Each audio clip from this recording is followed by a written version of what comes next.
And yeah, dude, thank you, Shane, for doing this for us. I Yeah, really thank you, appreciate Shane. it. Cool. I mean, I'm just gonna get really personal, and hopefully we can have everyone crying by the end of this interview. Yeah, I'm ready for a Yeah. breakdown moment. Yeah. Not breakdown. I'm trying to break down. It'll be a breakthrough moment.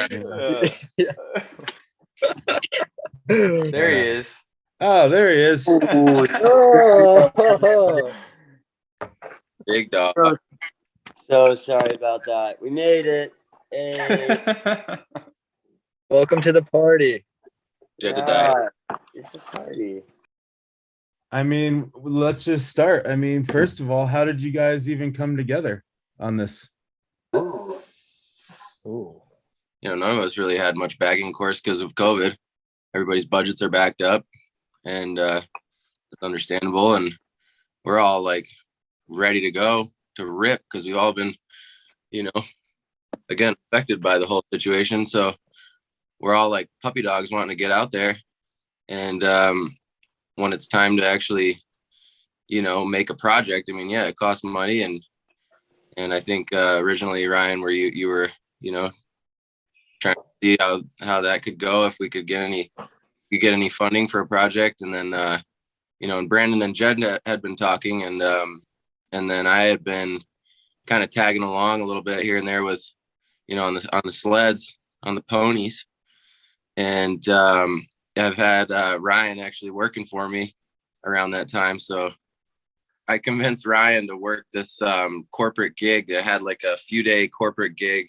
Usually they're short. And this one turned into like 3 weeks long. So it wasn't snowing. And it was January, I think, right? Yeah. Crazy. Job, wait for it to snow. Perfect timing. Got a little funding ourselves and then went to work on boards. First, it's COVID, and no one wants to, like, the traveling's just really uncertain, and no one's sure about anything. And then we finally got out to Utah to start filming, and the avalanche conditions were just terrible, like in the black, just like some of the most dangerous for weeks. So we were kind of just going crazy, not sure what to do, like dabbling in some lower elevation stuff because that was safe, but the snow really wasn't super good. And then eventually we saw in the Abby forecast that things could start settling down if the lower layer bonded. And then like beginning of March, the layer got better. And then we pretty much caught a super good storm that stayed really cold for a while in Idaho, then linked straight up to Baker, got some insane snow there. Then we came back, ended up going to Denver for that like snopocalypse they had, got that pretty good.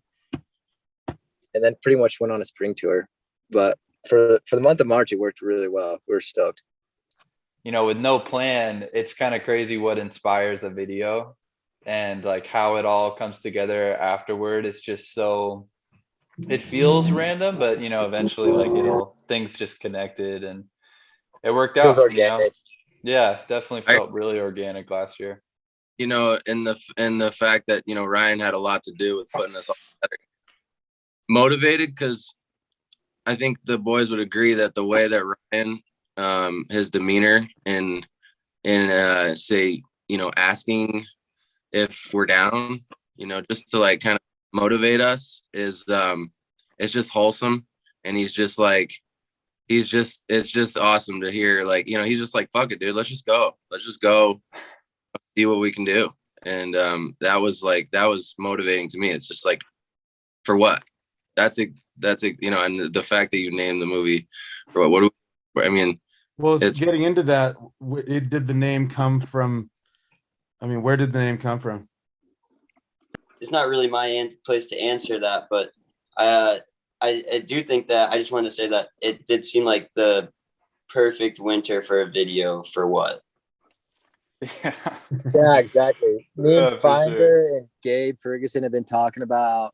They were wondering what they're going to name the Snowboarder Mag movie a couple years ago, and me and Gabe were just like ignorantly shouting for what, like, and they were not for that name that come up, and then just kind of that click because it was kind of like while we were filming, it's like, what are we doing this for? It's like, I mean, we're not doing it for money. We're not really doing it for like I don't know, selfish reasons. We're just here just to fucking board with homies and like have fun and see what we can get out of it. So it's like the name seems pretty fitting. Perfect timing. Right. Yeah. What is your feeling about because watching the movie, I mean, first of all, sick riding from everyone, but the spots, like what's your feeling on revealing, say, new spots that maybe others would want to hide and say, oh, you know, well, we didn't go there, but you did, you know? What do you guys think about that? Like getting like those spots in Idaho. I haven't really thought too much about that. Honestly, I feel like McCall is such a fucking big place that if, I don't know, nowadays it's like there's not really hiding stuff. Like if someone really is dedicated and they want to go and find that spot 10 miles deep in the backcountry McCall and they find it, good for them. Like, Dude, go hit it. I mean, like Get your we were clip, in this like, place that like the locals were like, oh yeah, nobody knows this spot, blah blah blah, and then John Jackson ended up being there. yeah, we're out in the middle of nowhere. We trekked for like 2 hours out to this like just middle of nowhere zone, put our own snowmobile track in, start sessioning this insane zone, and then out of nowhere, John Jackson and Manuel Diaz roll up. And It well, was just this like unreal moment of like, what is going on? it's kind of like we're in the right place. We're yeah, I think we found the right place. Like Finder had mentioned McCall, like out of nowhere, Finder's like, you know, says the word McCall, and I'm like, oh, I know about McCall. And I've been there one time, and I haven't been there in about 7 years. And when I did go was about, you know, 2 years into moving to Salt Lake and really just dipping into riding backcountry. And, you know, I hadn't even owned a sled yet. I was before I even had a timber sled. That was the first time I think I ever rented a powder sled. I'm used to, you know, 120 track trail sleds in Massachusetts. So I get out there. My buddy knew these two brothers that live there, the McLaren brothers. They're these two like kind of Scandinavian looking brothers that, you know, make me and Ryan look short. They're fucking big, tall, broad shouldered kids. They were pro kayakers, like gnarly pro kayakers that were like taking off in crazy waterfalls and shit. Anyway, the other thing they did was ski. They were like, you know, I guess supported skiers for a while, and they know McCall backcountry on sleds like the back of their hand. So they took us out. This was about 8 years ago now, to places that I just remember getting out there and saying, how do you know how to get back? And so they introduced us to spots, to a zone that you've totally been to, Shane, where they said it was, you know, some absence zone where Nico had ripped this little spine and blah blah. So basically they took me out there before I was ready for that kind of shit. And I remember being like trying to ride it, but you know, just getting handled. And we were, you know, safe. I didn't push it too crazy. But anyway, so that was the scenario. It was a great trip. But that's the only time I went there. And I remember saying, you know, oh, we're gonna go back every year. Well, 7 years later, Finder hits me up and, you know, says, oh, so I hit up Caleb, who knew the McLaren brothers, said, you know, got their contact again and hit him up and said, we're coming. So everything lines up perfectly. And Caleb even comes and meets us there. And we link up with the McLaren brothers, stay at their house before we can settle in an Airbnb. And they just took us out to the dopest zones. And at this point, you know, all of us, I think, being prepared to ride stuff like that was the key. So shout out to the McLaren brothers. Those cue the air horn. Yeah. Cool. Well, I mean, I always love the idea of being open with all the spots. So that's why I ask you guys, because we found new jumps even still at Brighton this year, you know? Yeah, I think that there's not that many people that, I don't know. It's not like the spot's gonna be blown, I guess. But I don't know. What's your opinion? Do you think it's kind of cool to just let it open, or? You know, I've always said if you want to see the future, listen to the kids. So that's why I'm asking you guys. Yeah. You know, they get found out. Flip that one, Shane. Way to flip that one. Like Cook City, you know, nobody really, you know, if you go and find the sick shit out there, like power to you. It takes work. Yeah. And then same with Baker, because I mean, you guys got some sick stuff in Baker. Dude, awesome. Baker was insane. We pretty much brought our snowmobiles up there, and then this dude that we knew up there kind of was telling us like, oh, like, yeah, I don't know, sled zones or whatever. Like, you're probably just gonna want to end up boarding the resort most of the day. So like, we ended up riding the resort for like 4 days, and then the last couple of days we're like, let's just like go on a putt around the snowmobile, see what we can find. Like, kind of had no idea where we're going, just guessed, and then pretty much blasted up this mountain and came out of the tree line. It was just like most insane zone, most insane snow. I don't know. Yeah. This crazy spot.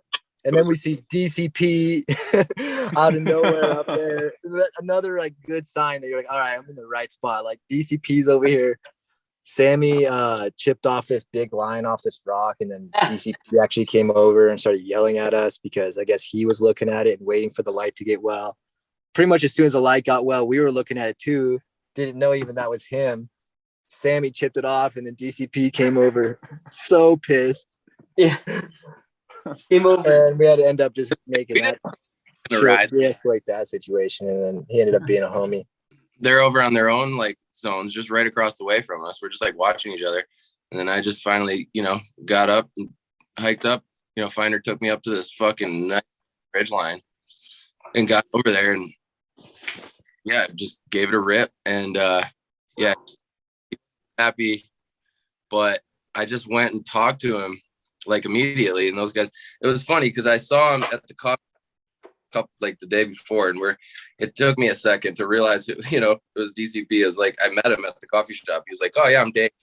And I'm like, it just the next day I realized like shit, I haven't seen this guy since the US Open Riders tent in 2006, but I didn't even recognize him, and that was a funny situation. So we're out there with him and his crew. We're just watching them rip. But yeah, I walked over to him. I sledded over to him and just kind of apologized. And he was like, oh yeah, we were gonna, waiting for the light. And he's like, do you have a photographer? Like, we could have shot that, and I'm like, fuck, well, we don't. I mean, I'd be down to do it again. He's like, cool. Well, like, would you mind if I ride it with you? And I'm like, fucking no. Like, fucking DCP, let's go. And so yeah, we then we all hiked up there. We all hiked up there in party laps. The peak is in the video, so when you watch it, it's the big line where Sammy jumps off of an enormous cliff, absolutely massive. But so after that, yeah, we all went up there and all rode it together. That's rad. Yeah. That's awesome. Well, it sounds like if you're running into John Jay, Manuel, DCP, you're in the right spots. And then where'd you go after that? You went to the streets, right? We went to Denver for that snopocalypse. How was that? It was good. There was a lot of crews there. Well, that's one thing. That's why I asked you guys about initially talking about spots, because one thing I've noticed is in the past, doing it Kingpin years, early Absinthe, those years, it'd be like, oh, those guys are in, Pittsburgh. We're going to go to Buffalo. Like, it was always like, if they were there, we're going to go somewhere else. But now I'm noticing people are like, yo, everybody's in New York City. Like, boom, go to New York City, Yeah. Or Denver or whatever. Like, maybe can you tell us a little more about that? I know that I was super jazzed to go because, yeah, I mean, people were talking about it a little bit in Salt Lake. There's no snow. And I don't know. I didn't hit a street spot since December at that point. And a couple out, 8 hours away, seems like a hop, skip, and a jump. They're about to get shit on. They're gonna get 3 feet or something absurd like that. And I don't know. I guess there's gonna be a lot of crews going there, and we talked about that, but it just seemed like an opportunity to get some street shots. Yeah, exactly. I feel like Salt Lake's just such a hot zone. Nowadays, for snowboarding, there's so many crews and people here boarding that when there's not a lot of snow, in any city, and then Denver, which is only like 6, 7, 8 hours away. Yeah. A bunch of snow. Is just like everyone was like jumped on it, and then next thing you know is like everyone's like, holy shit, like, and now everyone's out here. I don't know, like every crew you can think of, and you're running into people or like running into spots. You're like, oh, that one's been hit. Like I could see the tracks. Like it was crazy. So it's really actually kind of hard to like find the spots that you wanted to pull trigger on, and like, but I don't know. It's Denver's such a big city at the end of the day, so it's not like you're really bumping into Do people. you guys find inspiration when you know like other people like are in that town doing gnarly shit too? Like, does that inspire you to be like, oh shit, we got to go find the next gnarly thing or whatever? Yeah, for sure. I feel like it almost gives you like a little bit of like I don't know. You're always thinking like how like, oh, this rail's sick, but like what are these, like what is everyone else finding? You know, in the back of your head, like someone out there with the crew finding the sickest spot right now. Like, and there's so much snow in the city, so it's like, it does bring inspiration, but it also like, yeah, it just makes you want to like, when you hit something, make sure you like it a lot. You know, you're not just gonna like hit something just because it's there. The other thing I will say about Denver was that like there's a instead of like feeling like there's more freedom, in a way it was like, oh, I'm not sure if somebody already hit this. Like I just remember one spot in particular that I was like, oh, I want to hit this. You couldn't tell that anybody had been there, but somebody, when we showed up to look at it, somebody told us that people from Salt Lake were there like earlier in the week. Oh yeah. Yeah, I remember that down bar to the fence. Yeah, went through the fence, and like all that was ended up being done on it was a board slide, but like I don't know, I wanted to do a couple different tricks on it, and we're like, oh man, I don't know. I just remember thinking about that for a while and never had that happen before. Yeah, kind of limits you a little bit. Yeah, I felt a little bit, maybe, I mean, sometimes it's motivating, but sometimes maybe a little bit more limited. How do you think you could evolve that? Like, should people start hanging like plaques on the spot just so you know what was done? I was thinking like a sticker, you know, like Yeah. ABD, and then like maybe a few columns for some tricks. You know those geotags at like different spots or whatever, like a little ammo can at the top of a peak where people like there's a notepad in there and you sign your name and date it. Like you could just do that at all Like, the pull it out spots. from the spot and be like, what? That's what they did? Okay. Yeah, leave a little USB with proof. At least for me, like I didn't care that other people were gonna be in Denver. It was like we're gonna go do our own thing. I like to hear. I mean, I've always said like back in the day, you know, when you're so focused on doing what you're doing, you're not even giving a shit what anyone else is doing, really. Yeah, totally. You know, like some people are always wondering what everyone else is doing, but then there's the people that are just so focused on what they're doing, and you are oblivious to whatever other people are doing. That's how I felt. I mean, I was so inspired. I mean, I felt like as far as like creating a video perspective, like I was inspired by the 2 weeks we had in the backcountry, and I was like, I wasn't thinking about anybody else because I was like, these guys are going to bring their own thing to Denver. Like Brandon said, it's a huge city. It's like, we're going to find our own shit. And, you know, like we have some cool footage that we're sitting on and no reason why we can't expand it. Plus it was like the end of March.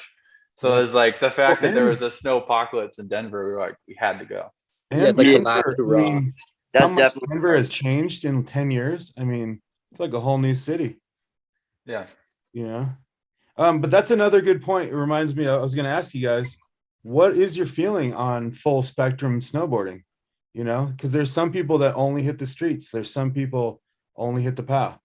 But I can't. I'll speak. I mean, I personally can't. always loved the full spectrum rider. You know, I'd be lying if I didn't say I don't have FOMO. If I said I didn't have FOMO when those guys went to Denver, I think we got back from somewhere and I got called onto a commercial and stuff. But yeah, respect to you guys for going and having the motivation, you know, sending it even after that was a long stretch of going at it. The full spectrum side of snowboarding, I feel like when I was a kid, looking up, like growing up, I don't know, like 2000s, and the like snowboard contest scene was so hot, you know, like all these dudes were just crushing it, like Kevin Pierce and Travis Trice, and all these guys could just go like do all this shit, you know, like the best dudes were killing it in slopestyle, they were killing it on the quarter pipes, they were killing it in half pipe, they were like doing all this stuff. And then as the sports progressed, you know, like the people who rode half pipe to get really good at half pipe, they had to pretty much stop riding slopestyle and vice versa. You know, everyone had to find their niche and just like dial that in as far as contest wise.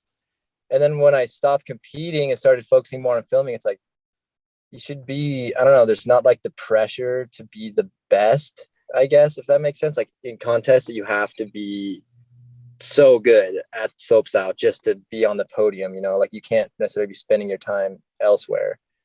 And it's nice that in snowboarding, there's so many aspects to it. So like, I love to be able to ride everything. And like, because some of the best days I've ever had are in the backcountry. And then also some of the best days I've ever had are out on the street. And also some of the best days I've ever had are like out on the resort, you know, like you have so many days everywhere in every aspect of snowboarding that like means so much to you. It's like, I couldn't imagine leaving out some of those. I second that. I think, you know, just for like, to bring it back to for what, I mean, if you're not riding everything, I don't know, like, what are you doing it for? It's for fun, you know? So why not ride everything? It's so fun. And, I mean, yeah, I think that's a big part for me anyways. It's just like, yeah, I don't know. So it's different, such different vibes, and it's so fun doing both. Like you get to go so fast, and backcountry so big, and street, it's like, it's just way different. And oh, there's something else I was gonna say about that. Oh yeah, that, like, I didn't even, like, this was like my first, I mean, I've been in the backcountry before and been to spots and jumps, but this was like the first year that, like, going out looking for my own stuff to hit in the backcountry and everything. And it's a crazy process. And now I wasn't sure if I wasn't 100% sure like how I could, like, if I could do it all the way. And now I'm like, I can't imagine not trying to go out and do that with my winter. I guess on a little side note, who is a rider that you'd like to see get out of their comfort zone? You know what I mean? Because you mentioned Rice, Brandon, but it's like we never saw the Rice street part, did we? You know? No, I don't think we ever did see the Rice street part. Yeah, Travis Rice, we're calling you out. Yeah. yeah, Travis we didn't see this and the Rice street part, but he did go. I guess he's earned it enough with his extreme backcountry shit. No, I wish I could I would love to see like Sage go hit the streets, because it's like I know he's got it and he's so fucking good at backcountry. And I think if Sage could go in the streets, I think we're requesting a Sage street part. And then, you know, like I could put him on GOAT status. Yeah. All right. Well, let's see what else we could talk about here, because I mean, we've covered some really good things for sure. I mean, basically, what's the full length of time you guys filmed the movie in? It's probably, well, we had basically a month to film winter, with 2 weeks in the backcountry and a week. It was like 3 weeks in the backcountry and then a week in the streets. Yeah. And then we went on a spring trip afterwards, just because it was crazy, because the, you know, winter started so late and then spring was just like turned into a whole nother season. You know, it was basically, I felt like spent more time snowboarding in the spring than I did in the winter. But yeah, so then we went and filmed in the spring for like a month. So it was like 2 months of filming. Do you guys ever think about going to Alaska? My wallet is a little scared of Alaska. I want to go. Yeah. Like house, like down payment on a house, or Alaska? I feel like there's like a more older school attention to Alaska, and then there's like a select group of people still interested in Alaska. But I'm curious, Yeah, younger crews, like, is that still a priority on the wish list? dude, for me, I definitely would love to get to Alaska, and like it's kind of a bucket list, like. And I even thought about trying to get up there this year, and I guess it's still open. I'm still open to the idea of it if I can figure out just like the right people to get in with, and I'm if down. we can save enough money, you know, like I don't know what you got to have, but I know the heli hours are expensive. You got to probably have like what 10, 15K, 10K at least to like drop in for a couple weeks and just kind of hope you score. And then So I don't know. I definitely want to go. It's just kind of like waiting for the right opportunity, I guess, and the right people to go with, and have the right reason to be able to get companies to back it. Because I feel like companies are maybe a little less down to spend a lot of money on a quick project nowadays, but not totally sure. Yeah. You guys want to go? I definitely would go. I was thinking we could always just like go rogue and just go tailgate Alaska and just drive up there with the sleds.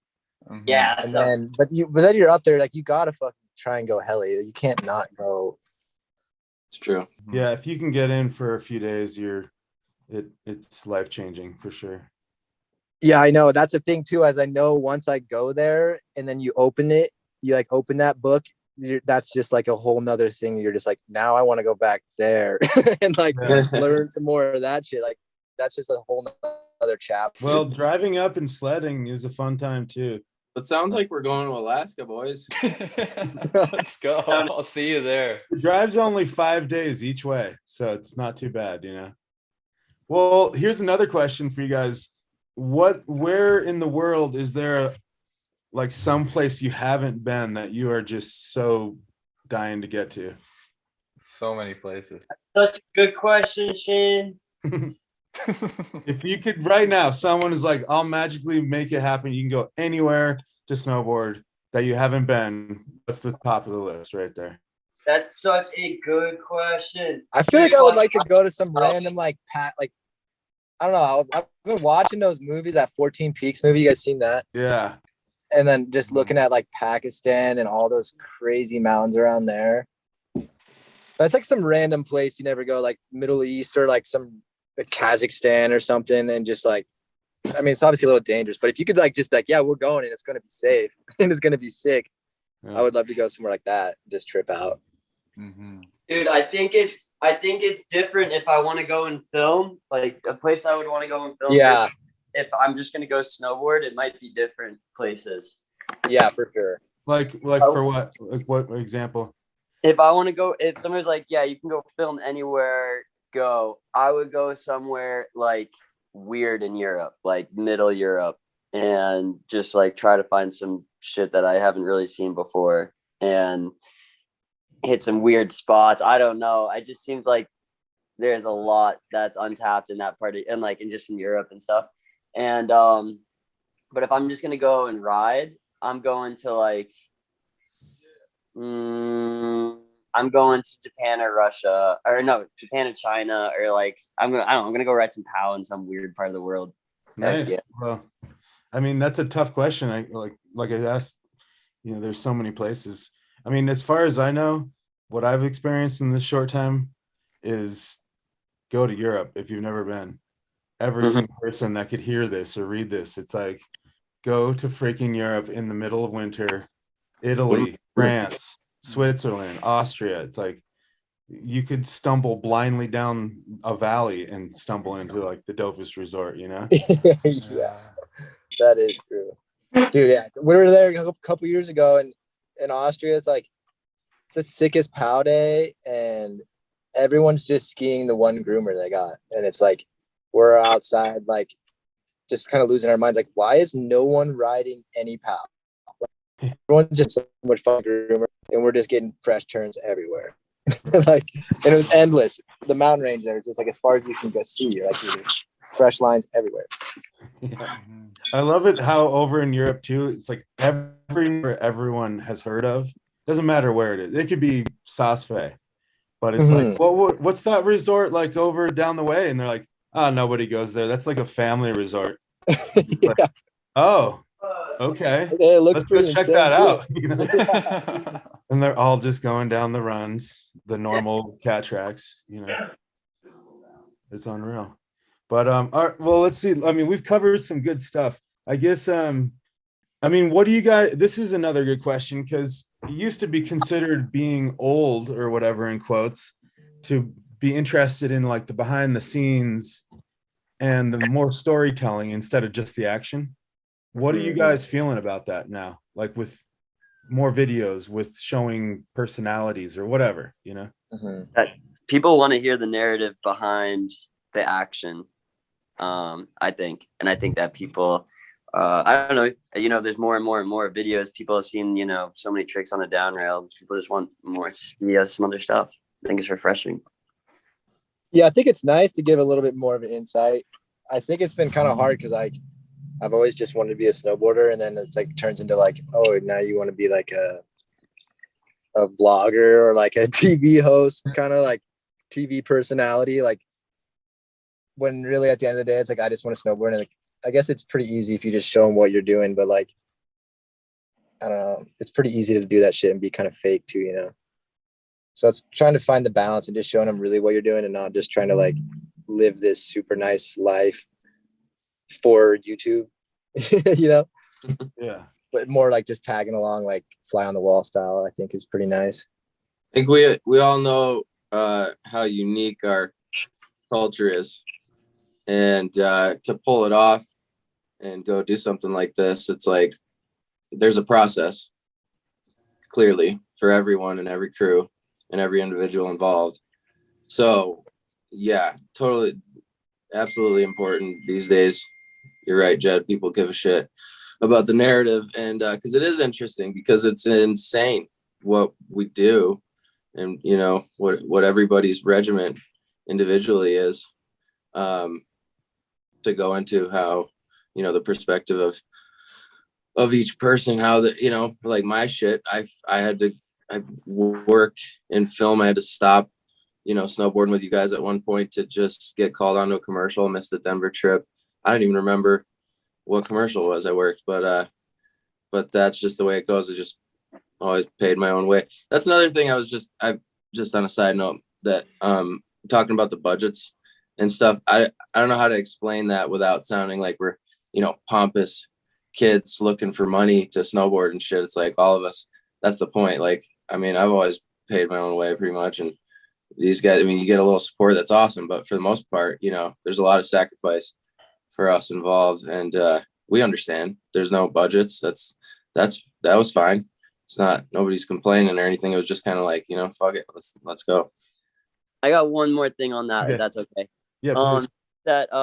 Like when I was a kid, watching snowboard movies, I always loved the behind like any B-roll clip of them just shooting the shit at a spot. Like I'd eat that up. And all you got is, at least all I got growing up in snowboarding, was like you get a magazine and you get the video parts in the movie, and that's sick. But like it is very, it is just like short little cuts of looking into what these people are doing. And I think that now with maybe social media plays a role in that, or just like, how, easily available all this media is to make and shoot and put together and put out for people. I think that it's like natural transition.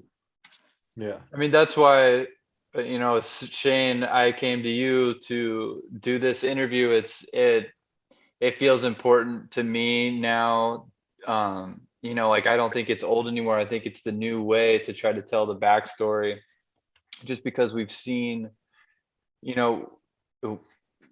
so much action porn, and Yeah. I think it's just, I think there's a real hunger for learning about the people involved. So you're not only just like watching like, oh, that person can do a really cool trick, but like you can also learn a lot about who that person is or the process that went into getting that really cool trick. I think it's something that's really important to be able to tell that story. And last year filming for what it didn't really like, that wasn't where my head is at. And so like now looking at it in the past, and I'm just like looking at this, the video doesn't really come off like that. But now looking back at it, I was like, we have to do some sort of interview, because like, that story needs to be told somehow. And it's, for me, like when I think about creating something to share with the snowboarding community, it's not enough to just film some really cool tricks. It now is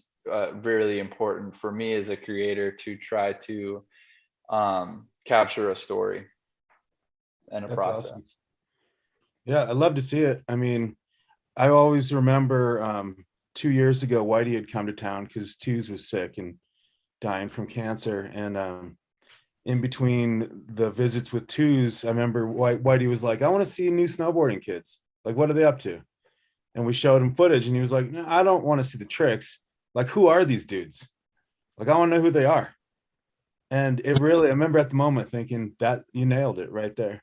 You know, it's the interest in the human beside the tricks, you know, it goes back to even like the original days of skateboard videos like Lance Mountain, where you'd see him and he was like funny and doing all this stupid ass shit, or Tommy Guerrero, you know, so cool. But it was like they were so cool off their skateboard that you were like, oh man, I love that dude, you know. And I feel like you guys are all representing the sincere, genuine vibes. So it makes sense that representing that is the core ingredient, you know. I think that's, you know, the story behind For What, you know, the name is like, you know, we can all go out and everybody, it's so cheap and affordable to have a super nice camera and to go out and film some cool stuff. And it's so easy to just put it on blast and have the whole world see. But at the end of the day, it's like, you know, for what? Like, you know, what are the reasons you're doing this for? And, you know, I think that's what I want to know as a creator when I'm filming people snowboard. And I think that's what the general audience wants to know now too. And like having that perspective of for what is, you know, it's just as important now as the tricks. That's awesome. Well, let's wrap this up, but this is one last question for all you guys is, what do you think is the difference between being a pro snowboarder and a snowboarder? Like going snowboarding versus being that pro snowboarder, say filming or whatever it is.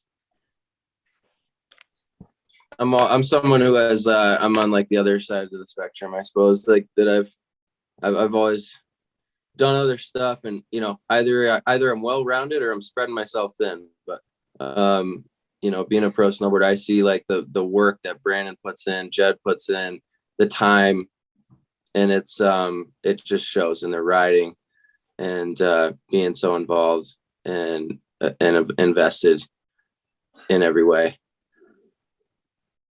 Yeah, I don't know. I think the difference between pro snowboarding and snowboarding, it's like a snowboarder is like,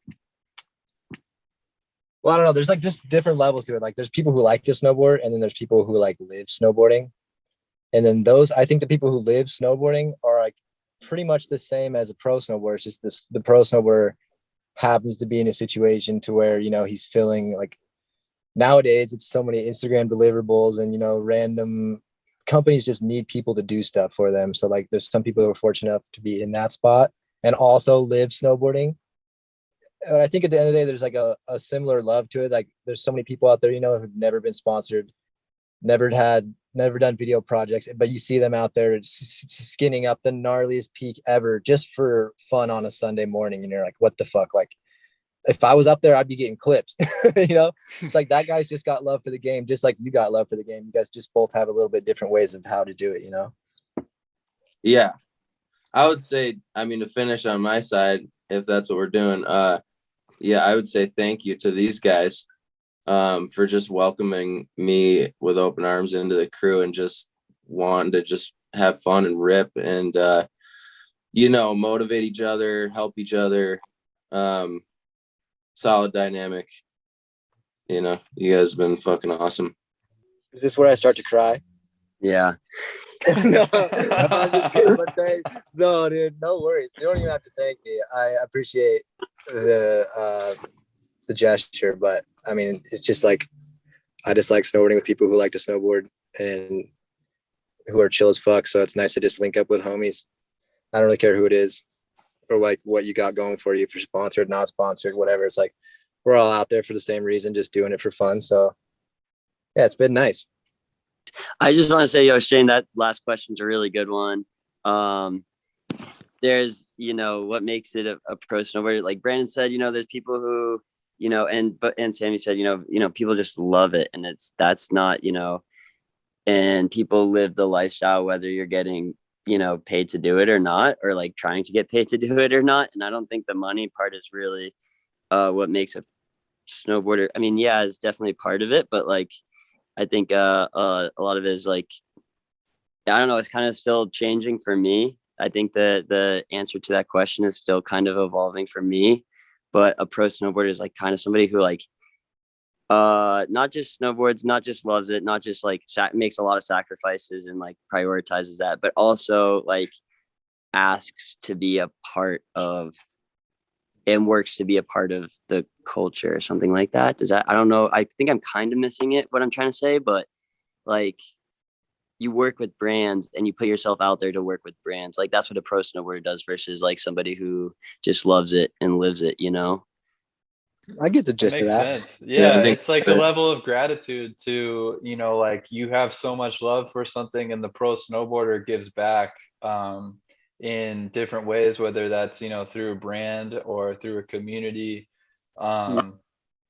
Yeah, Yeah. it's like it's just it's a level of gratitude for what you love, enough that you have enough gratitude for what you love that you have like you make it a priority to give back, or you make it like you dedicate yourself to give back. Yeah. It's like more like dedicating yourself. It feels almost more like this is also maybe not the right word, but sacrifice, because it's not really negative. It's definitely a positive thing, but it's still like kind of like a sacrifice of some sort. Like you just make choices to prioritize that over other things. Yeah. Rad. Well, I think that's good to hear your guys' perspective and maybe to help others just to understand what that difference is, you know? Yeah. Good question. Well, thank you so much, Shane. I appreciate thank you guys. the time you spent. Yeah, asking. thank you, It's Shane. it makes it a lot easier. I feel like when someone's directing it and there's no better guy we could pick. So thank you. Thanks. It almost Yeah. feels like we're hanging out. So Yeah, I know. It's kind of weird. I feel like I've been sitting at the Chevron for like an hour, an hour and a half. yes. Sick. But it's been pretty nice. Cool. Well, either way, hopefully it snows soon and we're shredding together. So Yeah. I agree. get out there. Cool. Yeah. Let's stay in touch. All right. Well, Cool. we'll talk soon. All right. Awesome. Peace, Thank you homies. guys. See you, boys. See ya.